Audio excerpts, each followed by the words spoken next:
Today I've got a treat for you. I'm going to introduce you to someone right now that you're going to want to know about. All right, you guys remember that story, the preying on the elderly? And I get that question a lot. Whatever happened with that elderly lady and her roof? Well, we've got here today. This is Josh. Josh is one of my followers. He also has a business called Platinum Roofing, right? Josh actually went over there, reached out to that elderly lady. He offered to do that roof for free, and she wasn't having it. So she ended up paying Josh to put a roof on at a fair price, and he did a great job. So he's the hero that we're going to hail today. But guess where we're at right now? We are here. Yep, preying on the unsuspecting, round 2. Josh, let's go take a look at this and we'll get your take on this. And so I'm here right now. I got Brandon and his wife. They are here, and apparently Jeremy sent an email saying that we are slandering him, and he's upset about it. But that's fine, because we've got a reputable professional here in the blizzard, willing to come out and tell us, what he saw. And he did an inspection yesterday. And so what were your findings yesterday? The roof is pretty crappy. We have improperly nailed shingles, improper flashings. We have the gutters that were rehung. They're already falling back off. Nails are popping up.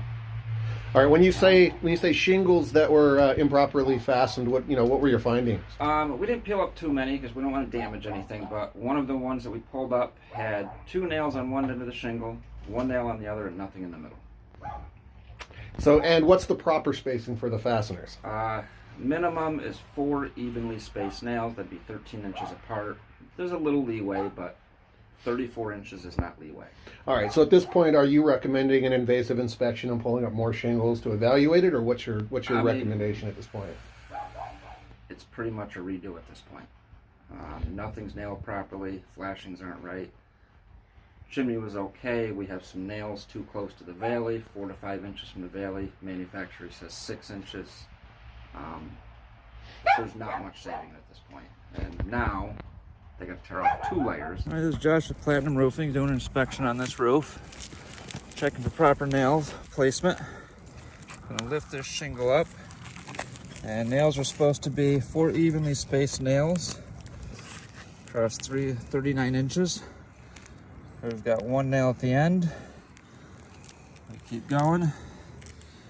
Keep going. Our next nail is at 34 inches. And 1 at the end. They did a layover on this roof, and rather than replacing the pipe boots, they reused the old ones.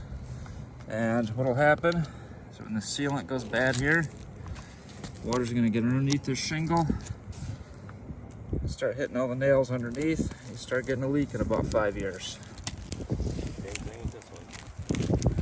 We got another bad pipe boot here, reusing the old gutter hangers. Nailed over top of the shingle, so you got a brand new roof with holes in it. Looks like 1, 2 of them are already coming loose, and this was just done back in May. It's now December. These 2 are out too. They didn't even have the decency to put new nails in that one. They're old rusty nails holding it in. Not even new nails. So you have some rusty nails on there. Put a little loop on it. If you look down here, no apron flashing installed. Just got a bunch of exposed little white nails holding that last shingle on right there. Alright, here we're going to inspect the rubber roof portion of this, EPDM. Tape measure. Now, the retainer board under here is supposed to be held on with screws and plates. You'll see these plates on here are about 1.5 inches. Those are designed for rust strip. This is supposed to have a 3-inch plate on it. And the seam retainer board is right here. And these screws and plates are supposed to be 6 inches away from the edges. Here they're put right on the edge. This one's coming up. Yeah, we even have some already. I don't even know what right that here. is. Some here's even popping up already. It wasn't screwed down all the way, so that's going to start getting some leaks when they get some ice and snow on here. And rather than putting a metal flash in here, they just put some ice and water. So that's not going to last too awfully long. Look at the cut on it. Super sure. some reason they decided to put a downspout, dump all the water onto the rubber roof. It could have just gone right down into the yard. Maybe come over here.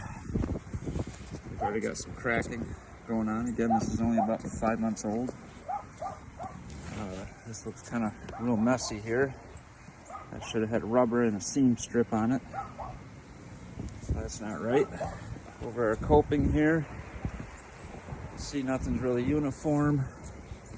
Got a very small coping, so should have ran the rubber over top of this with some seam tape. This is going to start backing up. Lots of caulk reliant here. Trying to look right in here. And we got no window flashing. So all that water that comes down this J channel here is going to go right behind the siding right there. Start rotting out the wood. That looks nice. Looks like no nails holding that on. Just kind of shoved in there. I mean, that seam's right on top of this seam. Now right This in isn't the factory. the middle of the siding here. It looks terrible, man. I wouldn't call this very high workmanship here. Shitty job. They did a shitty job. You are making me feel bad. I'm pissed. Here, I'd there's be siding. It's going furious. below grade level. So all that water's going to come down, get behind the wood, and start rotting everything out that they just stayed that fixed. Well, the plot thickens, and these are the kinds of stories that they usually turn into an onion. You know, you start peeling back the layers and things get kind of wacky. And it's funny because a lot of customers from JKS Home Improvement have started reaching out to me and telling me their stories.